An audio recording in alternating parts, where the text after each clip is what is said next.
Hello, welcome. I thought today we'd go over strat bombers. We're really just going to look at how well do they work, whether or not they are worth it, because they are quite expensive now with Biped alone coming out. But you can also stack a dumb amount of strategic bombing on them. So I've got three different designs here of the improved variety, the 1940 variety. One has 136, the other one another 96, and then later we'll use the 70. Now this one's at 96 for a very specific reason. If I bring up the defines right here, it says Airwing max stats bombing 100. So that was the first test. I would deploy 1,000 of the 96. Make sure they only reinforce the 96, 1,000 of the 136, making sure they only reinforce that one. And then I'd set them to strat bomb, targeting only civilian and military factories, one in Eastern Germany, one in Western Germany. And then I swapped their regions, and I found some interesting results. One, the AA in Eastern Germany, Berlin has 2 AA, is doing basically nothing. The 2 AA I put in the Rhineland is working. Now AA only fires if you target that specific province. So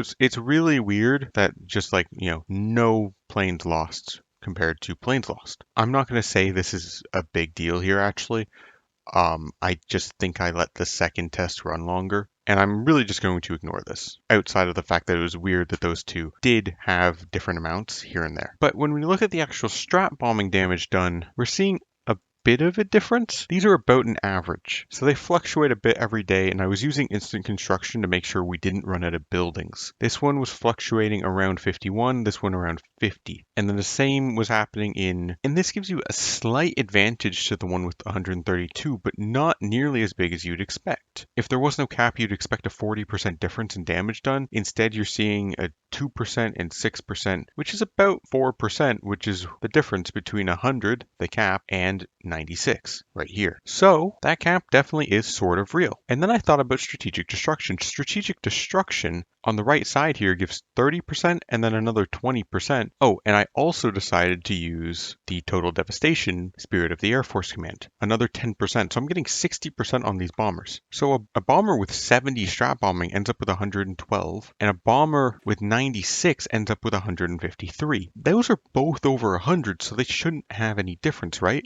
Well, they did. There's a pretty clear difference that strategic destruction does benefit the one with 96 more than the one with 70, which is really weird. If we look at the designs themselves, there's no reason the one with 96 should be doing more. They have the same base strat bombing, so it's not like it's only applying to the base. It's definitely applying to the adjuster itself, which is good. It's good to see that it is applying to the adjuster, but it does seem to be giving you a bonus even though you're already basically at the strat bombing cap. It's not the full 60% bonus, but it's still a bonus. Now let's move on to the second part. Do we want air attack?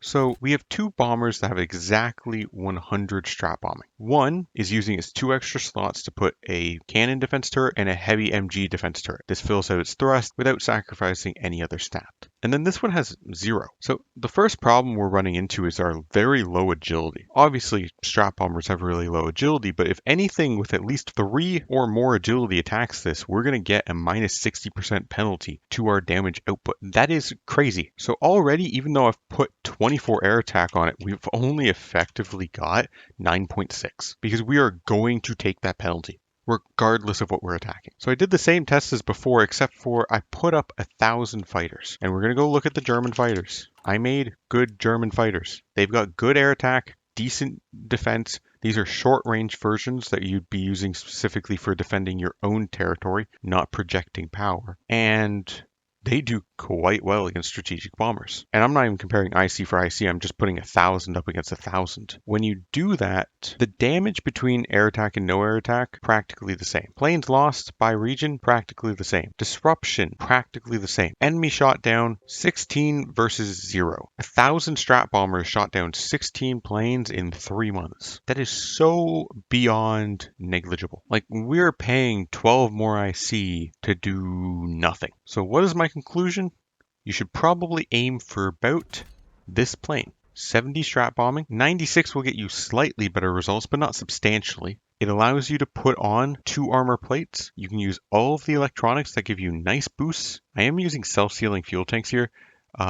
Their lack of weight is really nice because armor plates on strat bombers are 15 weight. They are massive. I'm going to make one change to this plane though. This was for testing purposes to see the max amount of stuff you can put on it. I'm going to recommend you go down to 4 times level 3 engines. Save yourself a little bit of fuel, costs you a little bit of thrust, but just take off the extra armor plate. You've still got 70 strat bombing, which is more than enough, especially if you're going for strategic destruction, which strat bombing based builds should. But you're going from 157 to 118. That is just a substantial reduction in your cost. It is not a substantial reduction in your actual combat effectiveness though. 8 air defense is not that big of a deal when you already have 53. I'm going to set up a little table to show you the difference. So this is the amount of damage you're going to be taking at different air attack levels with 61 defense versus 53. Taking about 5 to 6% more against people with low amounts of air attacks. When you get towards heavy fighter amounts of air attacks, 15% more. But we're talking about a plane that costs 33% more. That is definitely not worth it. You're paying 33% more IC to stop receiving 15% more damage at the high end, 6 to 7% at the low end. That's not worth it. So go with the 4 engine design. You can slap an armor plate on it. Putting on the self-sealing tanks is a lot of air defense for 2 rubber. I know it's a lot of rubber, but it's a lot of air defense. And honestly, if you're going for strategic bombers, you probably have access to rubber because you're probably playing one of the allied nations.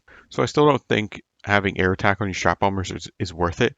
If you need to protect them, just build long range fighters. Anyways, let's move on to some other things related to strat bombing. You got our vengeance rockets. You come in here, you can get in 1945, you can get the improved guided missile. And if you get to 1946, you can get advanced guided missile, which is an ICBM, can attack most of the planet, very large range. Your improved guided missiles for 1945 tech, or you can get nukes. Let's go over the guided missiles first. We are the UK, we can bomb the North Coast. Like, this is the closest you can get. Dover, there's one literally in Dover. And I can bomb France. So, like, Germany could bomb southern England, I guess. They can bomb London, but unless you're going all the way to 1946 tech, you really just cannot make use of guided missiles. It's just not worth it, these rockets. These rocket sites also take up slots. They're nearly as expensive as a military factory themselves. They are just still not worth it. There is one last thing, though. Nukes.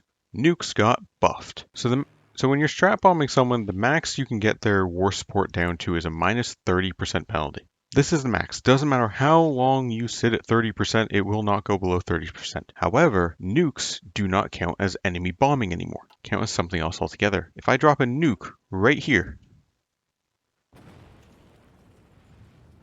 they just went from 55% base war support down to 39. They just lost 12 base war support. So they're at 39 right now. So they should go down to 27 if I drop a bomb right here.